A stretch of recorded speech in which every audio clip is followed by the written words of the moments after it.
Be back doing a weekly episode here on YouTube. So wherever you're coming from, a big welcome and hello. For those of you who are new to my work, my name is Lysa Black. I'm a commencement empath, which gives me the unique ability to read other people's hearts. I began healing my own heart 10 years ago and feel so very, very blessed that this has actually become my career. So I began as a life coach. I specialized in eating disorders for 6 years, came out as an emotional healer, calling myself a heart healer. Nearly 4 years ago now. I did that for 3 years, and over the last year I've been mentoring other healers, other coaches, other people that really want to make a difference, to support them to deepen into their truth and rise in their purpose.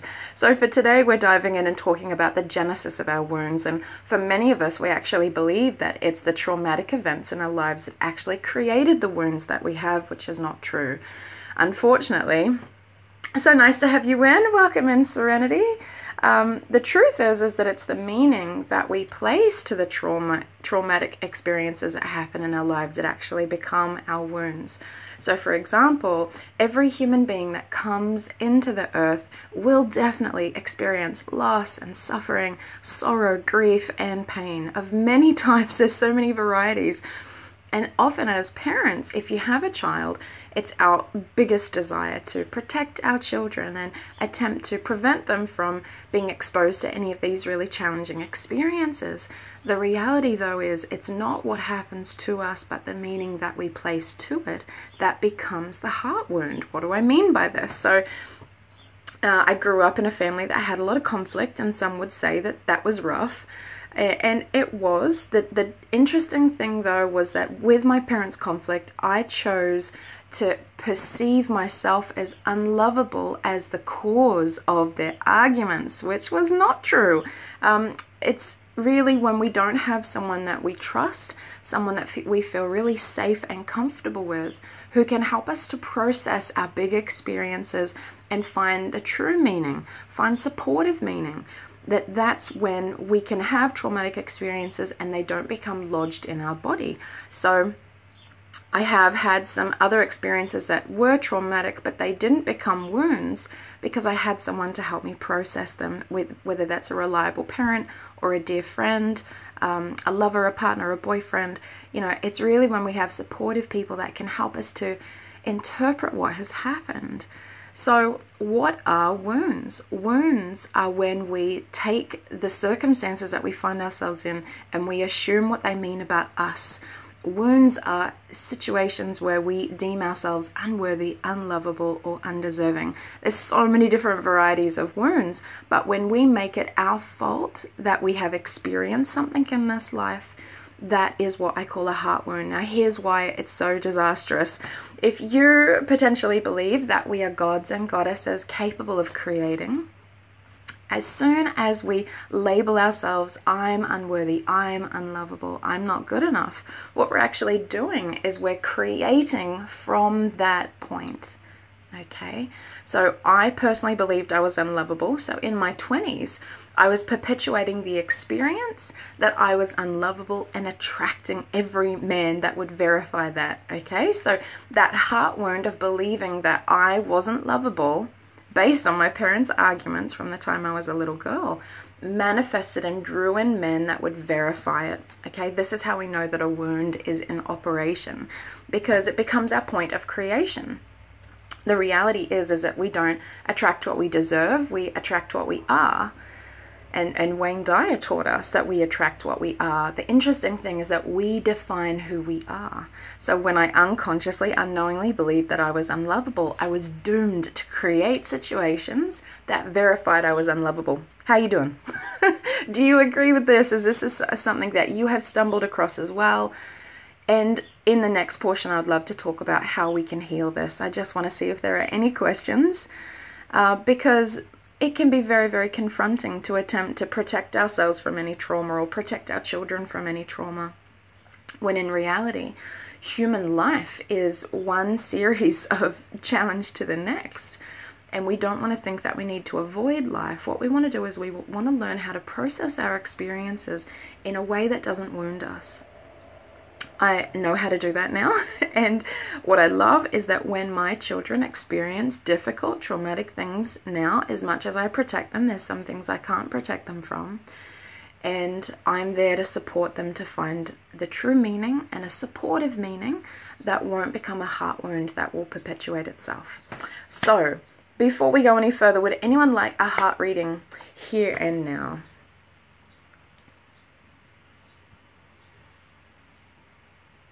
Okay, I love what you're saying here. Let me see if I understand you, beautiful Serenity. I split with a man today as I knew he was not worthy of me. I think my wounds have become my bond that I need to break free from. Your bond. It might be your bond. Okay, I would love to read your heart, beautiful Serenity. Let's see what's happening for you, darling one. Okay. So what I love doing is that when I read people's hearts, I ask for their permission. So I don't just do this to anyone. So by Serenity asking for me to read her heart, she's given me permission to feel into her inner world. Okay. So you really did care for this man, beautiful one. You've got a very, very loving heart. You're very tender. You're really concerned that your standards aren't really where they need to be, and you are very, what's the word? You're very gracious. You're very accepting of other people. And what happens is that, you know, the men that you've been attracting, they're not being very scrutinized, shall we say. You're not giving yourself permission to really set the standard for the lovers that you want to call into your life, or more importantly, lover that you want to call into your life. Let's see what else is happening for you, sweetheart. Okay, so one of the things that happens for you, beautiful one, is that sometimes you feel like the queen of the world and you know that you are remarkable and amazing, and then it flip-flops into I don't deserve to be loved and I'm nothing. Does this sound like it resonates for you, beautiful one, that there's times when you're in this beautiful high self-perception and other times where you have quite a low self-perception, beautiful one? Just see if that resonates for you. Okay, cool. So the word worthiness is coming up for me. Your norm. Yes, I understand. Yes, I hear you. I feel you, beautiful Serenity. Okay, so, you know, this is definitely around your worth. And I think what's really difficult is that, you know, every human being has wounding around worth. Once again, this is how we interpret our big experiences that happen around us, is that we decide that, you know, because there's some lack or some unworthiness or some unlovability or some imperfection within us, that is what discriminates us from the blessings and the love and the joy that we desire. So that's absolutely not true. The way that I guide the people that I work with is I ask them to place their hands on their tummy and or their heart. And the great way to know if there is a heart wound present is to practice saying a word like, I'm unworthy, is what I'm picking up for you, beautiful Serenity. And if you say that, even quietly in your mind, I'm unworthy, I want you to feel if you can sense any pain in your tummy or your heart. This is how we can confirm if there is a heart wound present, is I believe our soul actually manifests a physical sensation of pain when we're telling ourselves something that is not in alignment with our soul truth.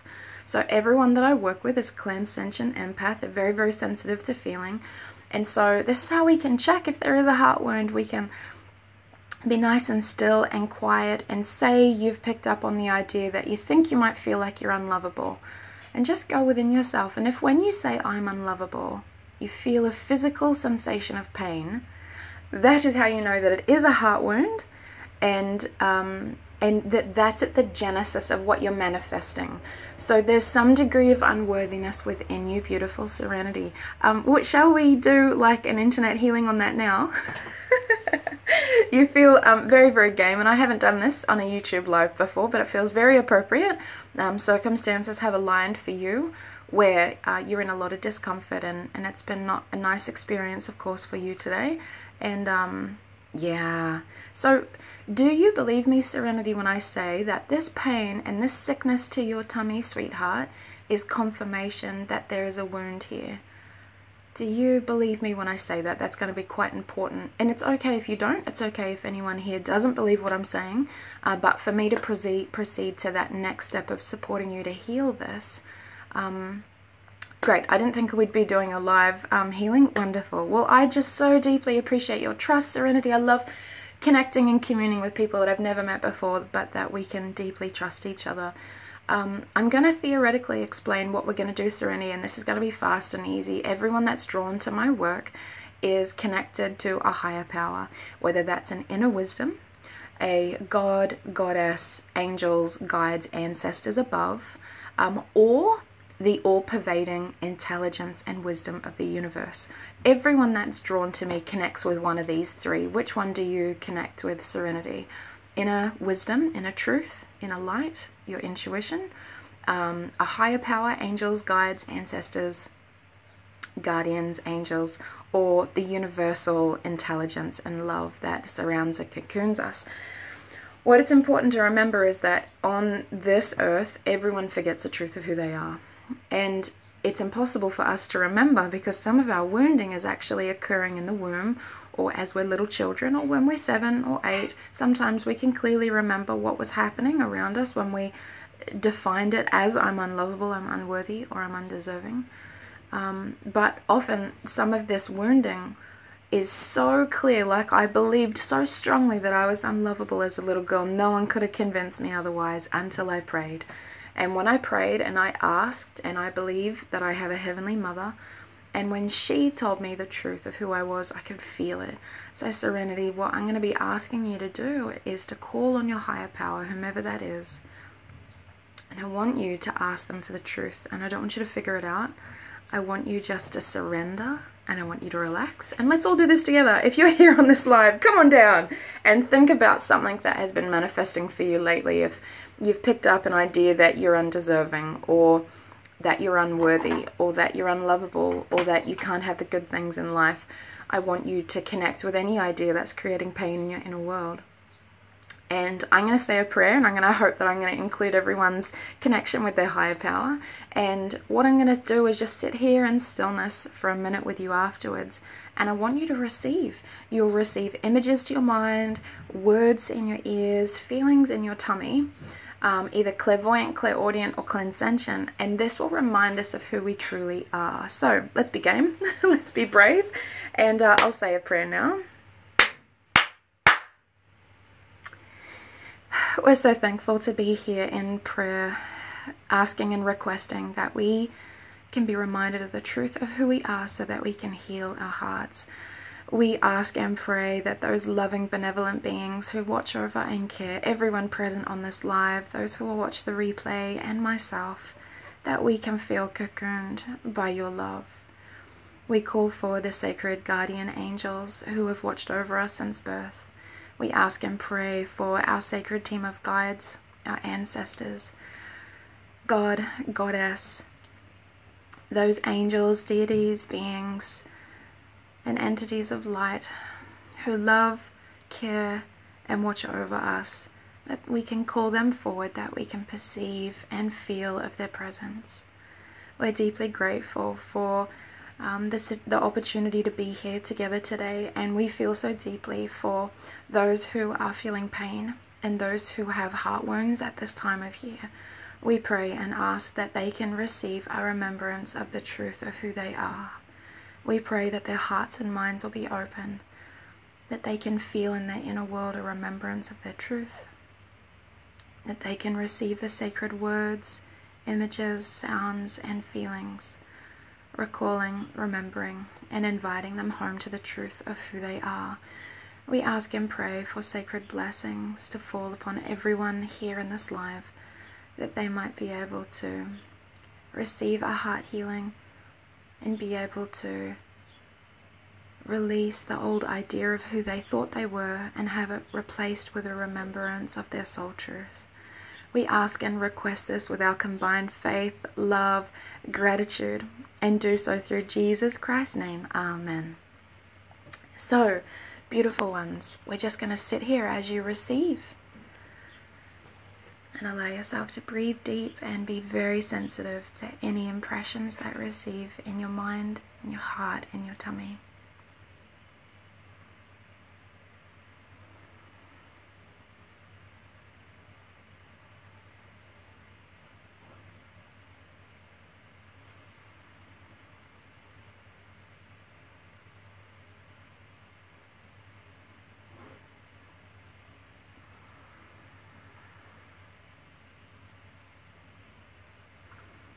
And whatever you're seeing or feeling, I really want to remind you to trust it. Allow yourself to acknowledge what it is. And whatever you can sense and feel, do your best to put words to it. And then as you say those words silently in your mind or out loud, if it's true, what you'll feel is a cascade of warmth, light, truth, tingles, comfort, joy, strength. And that's how you can test if what you're receiving and discerning is true for you. How's everyone going? I'd love to hear if there are any questions, and particularly you, beautiful Serenity. Just checking in, darling one, to see what you received and how that experience was for you. So this is a process that I was intuitively taught because my own heartache 10 years ago was absolutely debilitating. I had anxiety attacks and developed an eating disorder that it took me 5 years to heal. And I truly know that every one of us is the healer of our own hearts. And as a healer, it's my role to hold myself to my truth and to allow myself to take full responsibility to heal my own heart. Okay, so I want you to take that imagery of moving through that dark tunnel, Serenity, and trust yourself to put words to it. If you trusted yourself to know what that meant to you, what would you guess? What would be the first thing that you would presume that that meant to you? Remember that the sacred images and symbols, sounds, words that we receive are for our interpretation. So I want to support you to trust yourself and really ask yourself, seeing myself moving through this dark tunnel, what does that mean to me? And a lot of my work centers around the ability that each of us has to heal our own hearts, to trust ourselves, to permit and support ourselves to come home to our truth. I never felt like I could rely on the people around me as a little girl, and so I developed a heavy reliance on Heavenly Mother and the heavens when I was a little girl. And that was unfortunate because I didn't have other humans that I could trust. And yet it was an incredible blessing because I know that my prayers are heard. I know that I'm divinely guided. And I know that in this life I'm here to get lost. And then I'm here to find myself again. And I've been on that process for 10 years and professionally supporting others to do that for 9 years now. In August it will be my 10th year in 2018. So I really am dedicating my YouTube channel to really teaching and guiding and supporting other people like me who haven't maybe had so much reliable help from the humans around them, who are really seeking to heal their own heart so that they can manifest true love. Okay, beautiful. So what I want you to check now, beautiful Serenity, is that I want you to say, I know that I am elevating and moving up. I know that I am elevating and moving up. And just pay attention to the feelings, because remember, our soul will communicate when we're telling ourselves a lie, but it will also respond when we're telling ourselves the truth. Beautiful. I'm seeking light through the dark. And so just check those ideas and make sure, sweetheart, that they are true for you, and continue to play with the words until they feel right. And when you say them, you want to feel strength, warmth, tingles, and light within you. So I don't want you just to believe this. I want you to check it and allow your body or your soul to confirm if this is true for you. So I really believe that all of us are passing through some really big experiences so that we can go through the sacred process of turning to our intuition or our higher power to actually confirm and clarify what is our truth. And I have seen so many miracles over my 9 years, so many people who have manifested true love, who have broken away from dependent relationships, who have broken away from compulsive addictions like smoking, drugs, food, sex, pornography, and all of the above. And I really, really believe that every one of us truly is the healer of our own hearts. And I'm very grateful to be here doing a live. So I'll be here for just 2 more minutes if there are any other questions before I leave. This is just a weekly heart healing live that I want to do, where I want to share bits of information. And today was all about the genesis of our wounds. That, remember, it's not the trauma that happens to us. Everyone has big experiences. It's the meaning that we place to that trauma that becomes the heart wound. So when we identify with what has happened and self-blame and say things like, I'm unworthy, I'm unlovable, or I'm undeserving, to make sense of the trauma, then that actually becomes then an emanation from within us. Oh, beautiful. Look at you, Serenity, a beautiful healer who has allowed herself to come home to her truth. Well, I honor you, beautiful one, and I hope that this has been a gorgeous experience for you. Thank you, everyone, for being here live, and those who are watching the replay. It's such an honor to be able to connect with hearts all over the world, and I truly, truly believe that if you're experiencing pain in your life right now, that you have the ability to heal that. So for those of you who are new to my work, I would love to invite you to subscribe to my channel. I will be here every week, and I'm really, really excited to be connecting more. You can, oh, beautiful, from the UK. Lovely. You can find me in the description below. After I finish the live, I'll pop in my details so that you can find my Facebook page. I have a secret group called Heart Leaders on Facebook, 430 of us now, and I have 2 books that are available. The first one is called Heart Healing, the 13 Principles of Emotional Self-Healing. That was published on Amazon this year. It's available on Kindle as well. So if you are drawn to find out more about how you can heal your own heart, I definitely want to recommend my book. I had a lady last week who found my channel, heard the recommendation of my ebook, bought it on Kindle, read it overnight, and walked away with some really big epiphanies. Really, the book is there to help you identify your own wounding so that you can heal it. And I really want to assure you that you do have this healing capacity. We all do. And I'm grateful that my trauma and my challenges in life called me to claim that power very early on. So my love and blessings are with you all. I hope you have a really, oh, so nice to see you, Sebastian. What a blessing to have you here. And what we're going to be doing is doing one of these every week. And I'm really, really excited to see what's happening. I hope that I can stay consistent with this time. So I'll be here next week at the same time. And I still, want to do it. I don't think I'll do it on Christmas Day, but I might jump in for Boxing Day the very next day. So my love and blessings are with you all. And I hope that we all have a magical week as we prepare. May your Christmas be filled with magic and miracles is my blessing. Lots of love to you all. Mwah.